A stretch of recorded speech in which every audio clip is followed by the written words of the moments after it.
Bonjour et bienvenue à cette nouvelle vidéo de la série Vida Veda no Shamitas. Je m'appelle Rita de la chaîne Ayurnatur et avec Mathieu Macedo de la chaîne Vida Veda, on a commencé cette formation gratuite sur la lecture et interprétation des textes ayurvédiques depuis plusieurs années. Il s'agit d'une formation avancée, donc si vous débutez en Ayurveda, vous avez d'autres playlists sur la chaîne Ayurnatur pour des formations gratuites pour débuter en Ayurveda. Celle-ci, c'est une formation avancée, donc si vous voulez la commencer, vous pouvez regarder un petit peu cette vidéo, mais je vous invite fortement à regarder dès la leçon numéro 1 qui est dans la playlist Ashtangri Daim. Et donc, on va continuer cette formation. Ragadirogan satatan shaktan sheshakaya prasurtana sheshan autsukya moharatidan jaghana yopurva vaidyaya namostu tasmai. Soyez les bienvenus. Bonjour à tout le monde. On va continuer notre lecture de le chapitre 5. Et on était en train de faire quoi? On était dans le shloka numéro 8. Donc j'ai fait une parenthèse pour vous du shloka numéro 8 qui est ici au milieu en plus. Je vous ai expliqué qu'il y a certaines versions de l'Ashtangridayam avec des shlokas interposés comme celui-ci.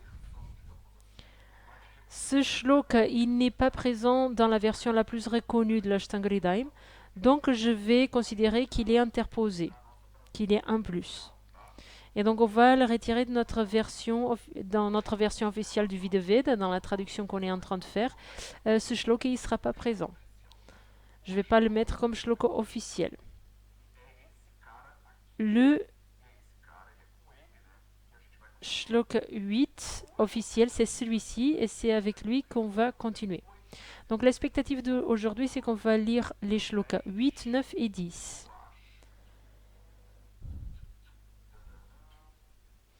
Jusqu'à ici, jusqu'au shloka numéro 10. On va voir aujourd'hui. Donc on va commencer. Donc le shloka numéro 8, il dit Paschimodhadigashighra vahaya chamalodakaha patya samasatana dio viparitas tuatonyatha. Então vamos começar a transliterar. Donc on va commencer par la translittération, comme on fait toujours. Paschimodhadigashighra muda rigar. A gente não pronuncia, na verdade, esse gar, On ne prononce porque pas dans la ele réalité ce vem kar, parce qu'après lui, ça vient en sache. Donc quand il y a un sibilant après le avagraha, après le visarga, pardon, on ne prononce pas l'alpa visarga. Donc j'ai déjà expliqué ça. Mais si vous n'avez pas compris, c'est ici. garra. É isso aqui que tá, deveria C'est ça qui devrait être comme prononcé. Gaha. ser dele já uma outra. Mais comme après lui, il y a déjà un autre mot, on ne prononce pas gaha. C'est un processus différent de celui-ci à la fin de la phrase. C'est gaha. Gravaha, paschimodhadi gashi gravaha, ya separado, vaha, yasha malo da carra. Como esse cara aqui Comme celui-ci vient à la fin de la phrase, ce kaha, il est prononcé kaha. Comme ce visarga, il est au milieu de la phrase et qu'il y a un mot juste après, il peut être prononcé de deux façons. Jamais entier, ou la moitié ou rien. Parce qu'il est accompagné d'une sibilante, sa, cha, cha. Donc je dis, muda diga shigra. Diga shigra. Eu poderia. je pourrais. Donc on va arriver à un exemple ici dans le shloka 10 et je vais vous reparler de ça. Donc je vais vous parler des différences de prononciation. Mais quand il y a le visarga dans la fin, on prononce en entier. Mais le visarga au milieu de la phrase, soit on prononce à la moitié, soit on prononce pas du tout. Dans ce cas, on prononce pas du tout. Patya, patya, samasa, patya, samasa, nadyo. Na verdade, isso aqui é junto. Nadyo. Samasata, nadyo. Patya, samasata, nadyo. Viparita, stvato, nyata. Beleza. Donc, on va commencer par là. J'ai perdu mon stylo. Adhigashi gravaha yaha cha amalodakaha. Então, pasti. A palavra pasti, pasti, Paschim.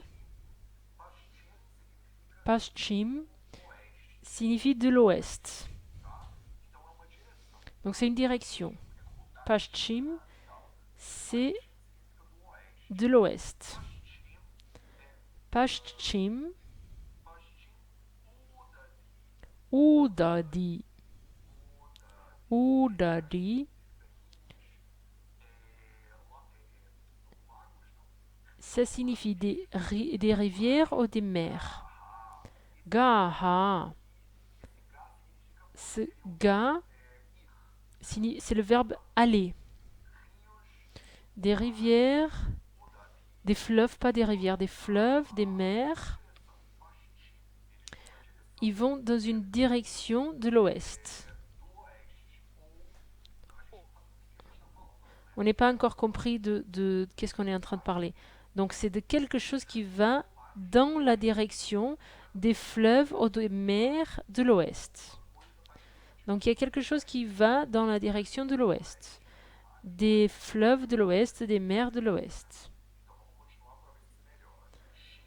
Shigravaha.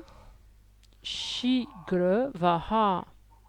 J'ai séparé ici par une question de division syllabique de la poésie. Mais si vous regardez dans le shlok original, ça c'est un samastapada. Mais j'ai juste séparé pour qu'on soit métriquement bien. Shigra signifie rapide. Et vaha signifie que ça va fluir rapidement. Ça va fluir, ça va aller dans la direction des fleuves et des mers de l'ouest. Donc tout ça ici, ce sont des particules d'addiction. Donc il n'y a pas une traduction très importante ici pour nous.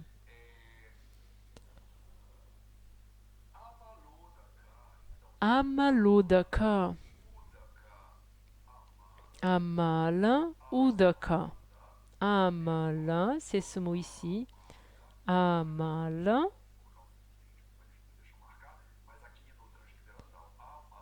Amala. Vous connaissez le mot mal, c'est les excrétions. Quand on parle de mal, c'est une impureté, une excrétion. Un mal, c'est le contraire de ça. Donc un mal, c'est quelque chose qui n'est pas contaminé, avec quelque chose qui est impur. Un mal, c'est quelque chose qui est pur. Qu'est-ce qui est pur? Udaka. Udaka signifie l'eau. Donc c'est l'eau pure.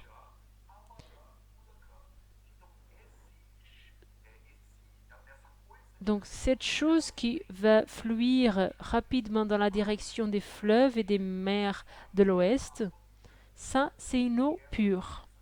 Qu'est-ce que c'est cette chose? Elle est patya. Patya signifie qu'elle est bon pour la santé.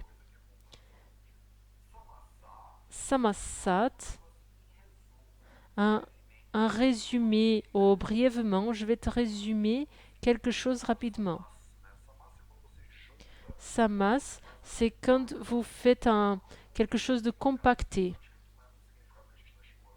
Donc la signification qu'on est en train d'explorer ici, c'est ça, parce qu'il y a plusieurs significations pour ce mot. Donc on amène ici un résumé. Samasat, Taha, Nadiaha. Samasat, Taha, Nadiaha. Nadiaha vient du mot Nadi. Nadi signifie le fleuve.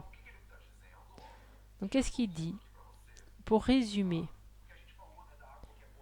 on a parlé de l'eau qui est bonne pour boire, comment purifier l'eau, comment vous pouvez tester l'eau pour savoir si elle est bonne ou pas. On est dans le chapitre 5, dans le chapitre sur les boissons. Et on est spécifiquement en train de parler des eaux. On a parlé de l'eau de la pluie, comment purifier l'eau, etc. Et il continue pour expliquer qu'il y a une eau de la pluie qui est bonne, mais que c'est pas que de l'eau de pluie qu'on fait un être humain en fait. Donc s'il y avait que l'eau de pluie, ça signifierait qu'il fallait accumuler de l'eau pour toute l'année. Mais il n'y a pas que ça qu'on peut faire. Donc on va continuer à parler de ça dans les prochains shlokas. Nadia, c'est l'eau du fleuve. Donc pour résumer, l'eau du fleuve qui fluit rapidement dans la direction des mers de l'ouest, cette eau est pure pour boire. Elle est patia, elle est bonne pour la santé. Si vous considérez la géographie indienne, et vous êtes obligé de considérer la géographie indienne, sinon vous comprenez pas les samhitas. Donc si vous ne connaissez pas la carte de l'Inde, je vous invite à l'ouvrir maintenant pour que vous compreniez où c'est le Est, l'Ouest, etc. pour comprendre ce dont on parle. En fait, c'est pas que tout le fleuve, il doit aller dans la direction de l'ouest. C'est qu'en Inde, on a la cordillère des Himalayas. Et de cette cordillère, il y a des fleuves qui vont aller vers l'ouest et vers l'est. Ceux qui vont vers l'est, ils ont certaines bonnes choses, et ceux qui vont vers l'ouest, ils ont d'autres bonnes choses. Donc on a l'impression peut-être que ça sert à rien. Mais si ça sert, parce que si vous comprenez la logique qui est derrière ça, vous pouvez la comprendre et l'appliquer dans votre région. Donc il donne une astuce ici. Il dit que ces fleuves, ils coulent rapidement dans la direction de l'ouest. Donc c'est des fleuves de eau pure et qui sont bons pour la santé. Viparita, on a déjà vu ce mot plusieurs fois, signifie le contraire, l'opposé. Anyata signifie aussi le contraire ou l'opposé. Ce sont deux mots différents. Et ils ont sens différent. Mais ils sont dans le même champ sémantique. Une signifie littéralement l'opposé. Donc, par exemple, l'opposé de vers le haut, c'est vers le bas. Anyata, c'est le contraire. Donc, il a dit, les œufs des fleuves rapides qui coulent dans la direction de l'ouest, ce sont des eaux pures et bonnes pour la santé. Le contraire de ça, Anyata, c'est le contraire. Le contraire de ces eaux, ce sont des fleuves arrêtés qui vont couler vers l'est, ou des fleuves qui coulent rapidement mais vers l'est. Donc, tout ce qui est le contraire de ce qu'on vient de dire, c'est Anyata, c'est pas bon pour la santé. Donc ça, c'est une formule grammaticale très utilisée. Il dit le contraire de ce que je viens de dire, il présente les effets contraires. Donc s'il dit, si vous allez dans cette direction, c'est bon pour votre santé. Et le contraire, c'est le contraire. Ce qui veut dire, c'est que dans l'autre direction, opposée à celle-ci, c'est mauvais pour la santé. Donc c'est une phrase très simple, euh, très courte, pour donner beaucoup de contenu sans faire tout un shlok à nouveau. Donc non seulement l'eau de la pluie, elle est une eau potable, avec tous les critères qu'on a vus précédemment, comme l'eau des fleuves qui vont dans la direction de l'ouest, qui sont rapides, sont aussi considérées une eau qui est potable, qui est bonne pour la consommation. On va parler après de pourquoi est-ce que l'eau des fleuves il est moins bonne ou meilleure. Mais ici, il donne juste des exemples. Donc, il va continuer à donner des exemples pour vous qui connaissez la topographie indienne, pour que vous compreniez que chaque fleuve en Inde, une fois qu'on a exploré euh, toutes ces, tous ces types d'eau différents qu'on va explorer dans les prochains shloks, là, on va faire la comparaison avec notre réalité. Par exemple, en Portugal, en Afrique, au Brésil, on va essayer d'amener ça vers votre réalité. Par exemple, au Brésil, le fleuve Amazon, euh, dans quel sens il va couler, etc. Donc, vous pouvez avoir un peu de calme. On va essayer de comprendre la base des implications qu'il fait ici dans le summit pour qu'on puisse par la suite appliquer à notre propre réalité. Donc, on va continuer la deuxième moitié de shloka 9 et 10. Upalaspala nakshepa vichedai keditodakaha himavanmala yudbhuta patyasta eva chastiraha krumistipada hritkantha shirorogan prakurvate. Então vamos transliterar esse negócio aí, que eu espero. Donc on va translittérer ça maintenant. J'espère que vous avez déjà translittéré, mais je vous rappelle mes expectatives ici. Expectatives vers les nerfs, les nerfs ayurvédiques.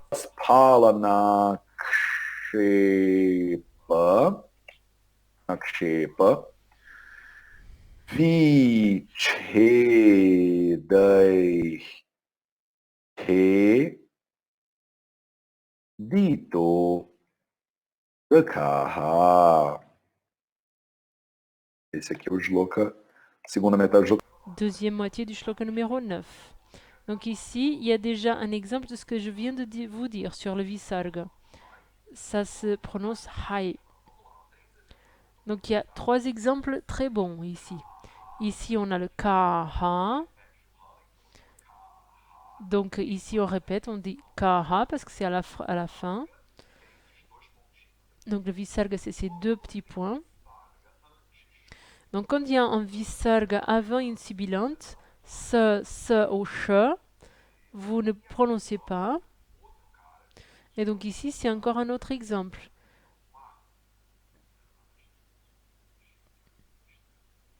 J'ai fait une bêtise.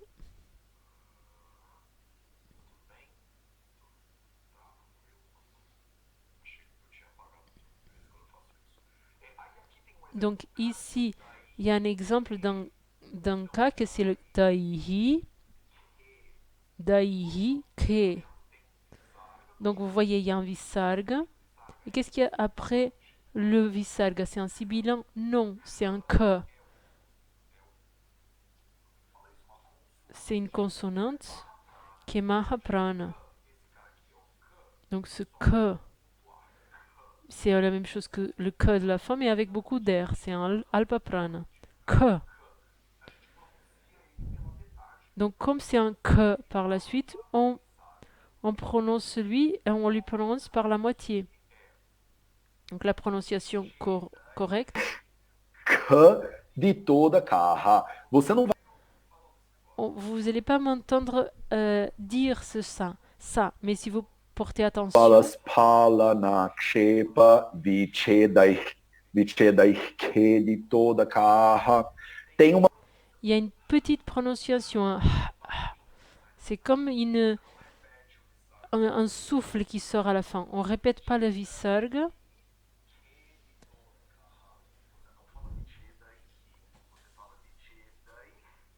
On fait juste un petit peu de son, un petit peu d'air. Donc je trouvais que c'était intéressant de vous expliquer ça.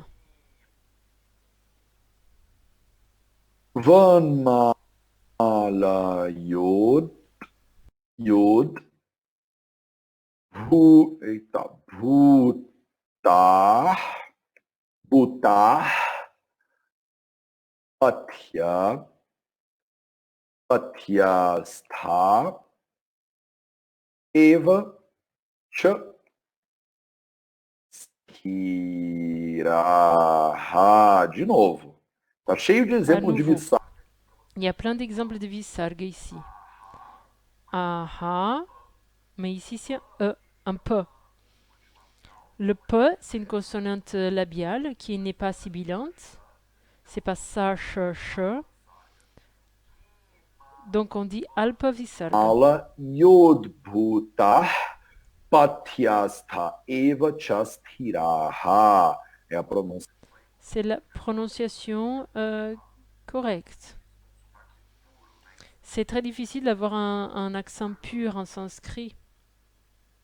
Shli, Krumi, Shli, Pada,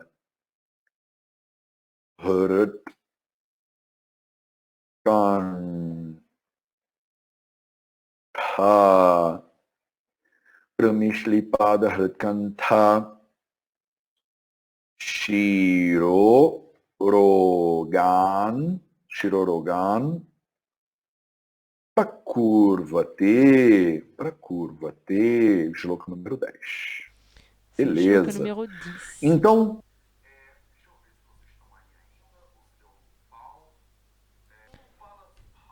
Nakshepa, caramba, isso aí. Upalaspala nakshepa vichedai. Donc pour vous qui étudiez la grammaire du sanskrit, vous voyez qu'il y a un module instrumentel du pluriel dans le sanskrit ici. Truktya vibhakti bahubachan, qui signifie le module. Ce samastapad, il est inclus. Il y a plusieurs mots intéressants ici. Le premier, c'est upal, signifie des pierres. Le mot pierre, c'est upala. Spala.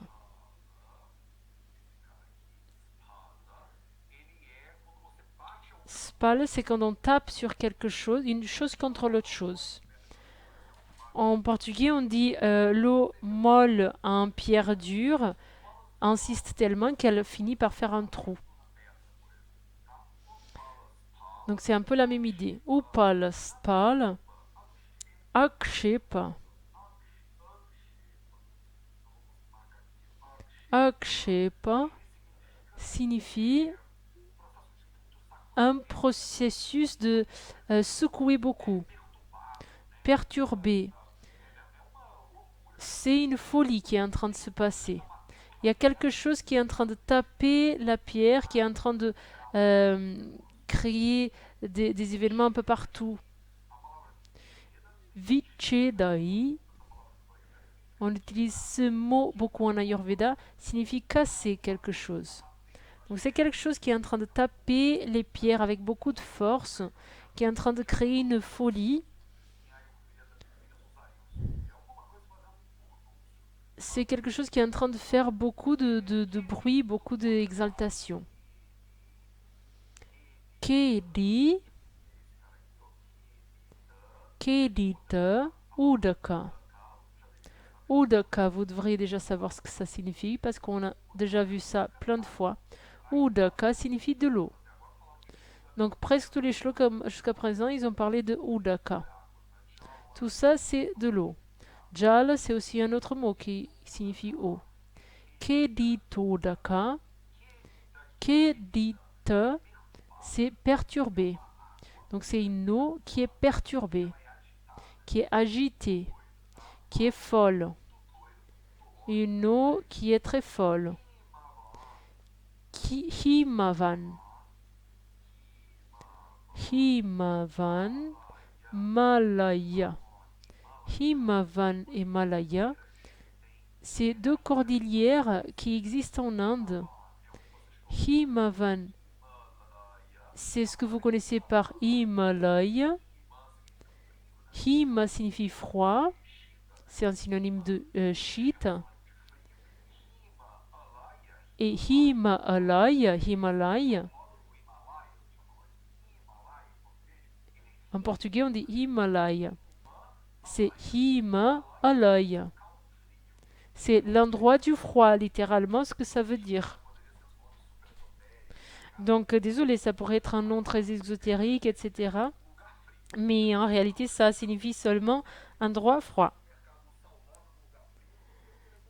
Je sais que peut-être si vous voyez le sel rose de l'endroit froid, peut-être que vous n'avez pas envie d'acheter, mais peut-être que le sel rose de l'Himalaya, ça donne plus envie. Mais Himalaya, littéralement, ça veut dire ça, endroit froid. Donc Himavan, c'est cet endroit qu'on appelle Himalaya. Et Malaya,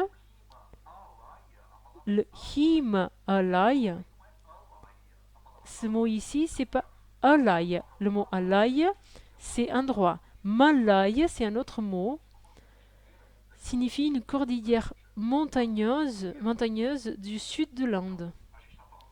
Donc on est en train de parler du l'Himalaya, la cordillère du nord de l'Inde, et le Malaya, une cordillère du sud de l'Inde. Donc on parle du nord et du sud. Donc Himavan Malayo Dbutaha. Donc ce gars ici, Bhutaha, vous avez déjà entendu parler des Panchamahabhuta. Qu'est-ce qui signifie Bhuta? Les personnes traduisent Bhuta comme les 5 éléments. Mais en réalité, si on va interpréter ça, on va essayer de faire une interprétation plus littérale du sanskrit. Bhuta, c'est l'origine de quelque chose. Quand on dit Panchamahabhuta, on aime dire le feu, l'air, les terres, mais en réalité, les Panchamahabhuta,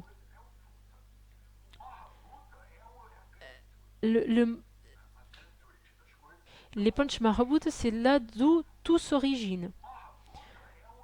Le Mahabhut, c'est la grande origine des choses. Et donc, cette grande origine des choses, c'est ces 5 forces. Dans ce cas ici, Bhut signifie origine. D'où est l'origine? L'origine de l'Himalaya et du Malaya. Donc les choses qui s'originent dans l'Himalaya et dans le Malaya, donc les fleuves qui s'originent dans l'Himalaya et des fleuves qui s'originent dans le Malaya. Ils sont très agités, ils sont très fous. C'est une eau qui est en train de tout casser, taper contre les pierres. Ce sont des fleuves qui sont très turbulents et même dangereux, comme c'est le Gange dans l'origine, plus proche de Rishikesh par exemple. Quand il arrive à Varanasi, il est déjà plus paisible. Tout dépend de l'époque de l'année. Mais le Gange, par exemple, dans l'origine, là où il commence, c'est un fleuve très turbulent, très violent. Vous devez faire très attention à la rage du Gange. Donc les grandes mers sont toujours un focus de grand respect. Donc après il dit Patya, Patya Yaha. Donc c'est bon pour la santé. C'est salutaire. Donc on l'a déjà vu avant et on le voit à nouveau ici. Et donc il dit aussi Stiraha. Stira c'est stable. Stable, fixe. Donc on a parlé des On a déjà parlé de ça auparavant. Puis, on va commencer à dire beaucoup de maladies. Krumi, ce sont des insectes, des parasites, des vers. Schlipad, c'est une maladie qui est souvent là où on va avoir une jambe qui est très gonflée, œdémaciée. Rut,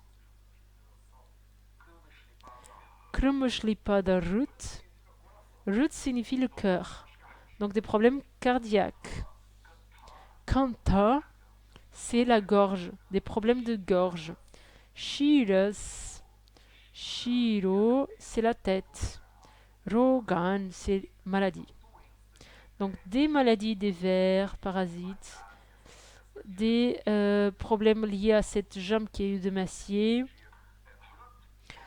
des problèmes de cœur, des problèmes cardiaques, des problèmes de gorge, des problèmes au niveau de la tête. Prakurvate sont générés. Des problèmes de tête sont générés. Donc des fleuves qui s'originent dans les montagnes de l'Himalaya ou dans les montagnes de Malaya, ça origine de l'eau des fleuves qui est très agitée, qui est en train de taper sur toutes les pierres, etc. Donc tout ce qu'il a dit là, cette eau très agitée, très folle, très violente, ça c'est Patyaha.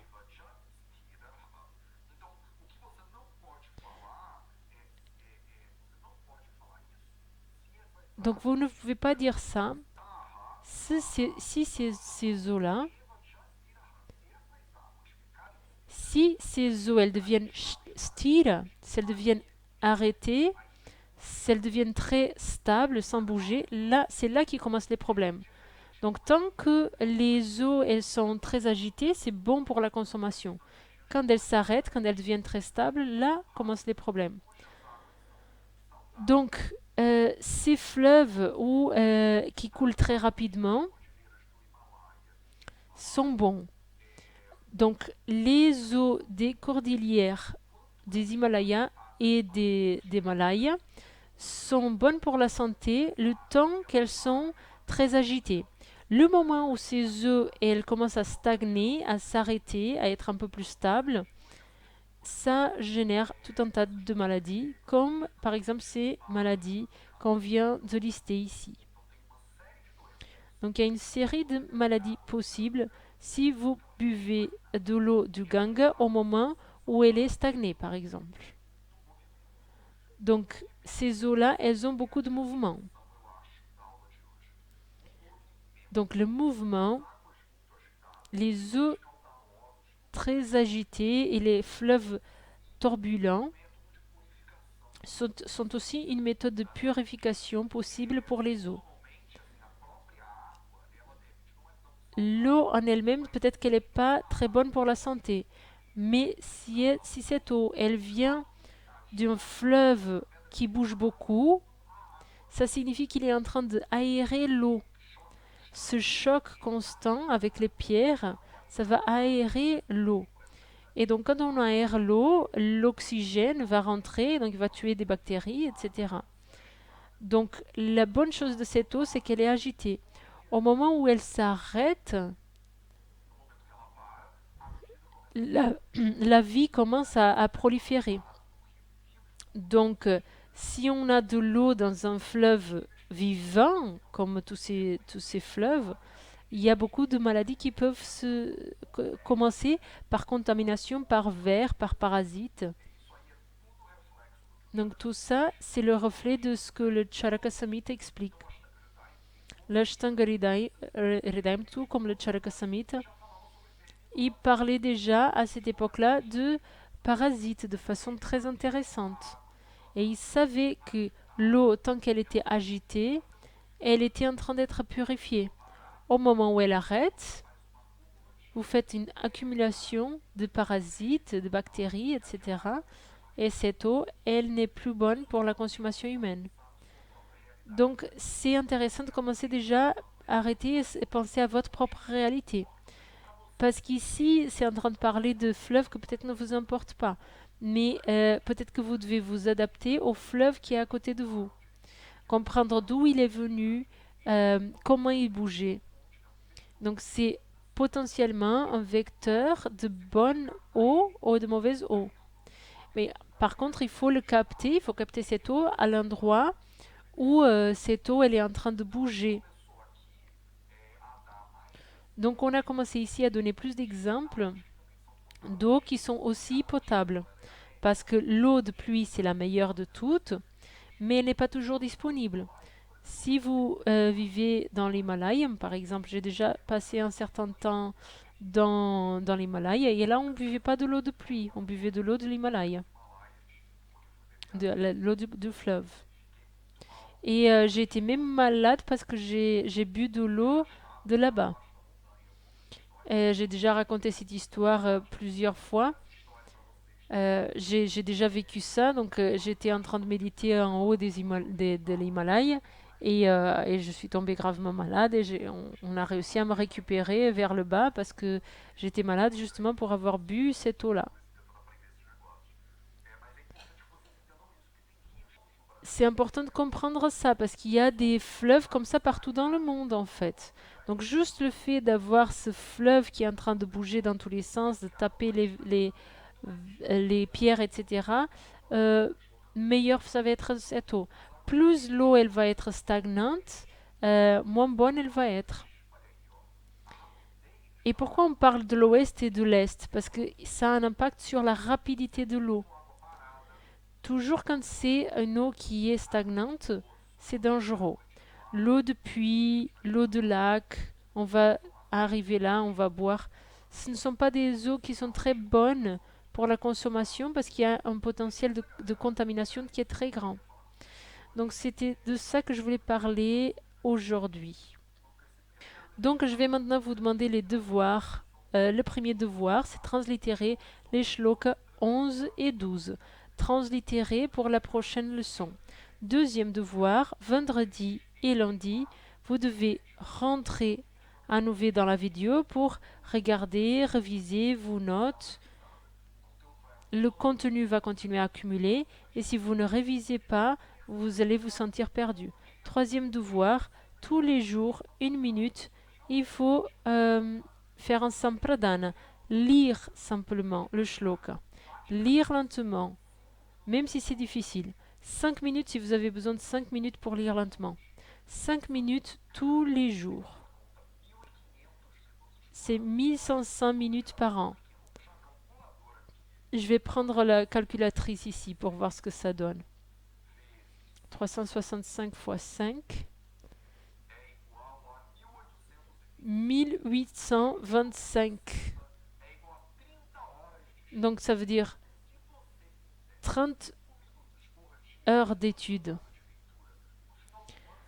Donc si vous faites 5 minutes par jour, à la fin de l'année, vous aurez fait 30 heures d'études de sanskrit.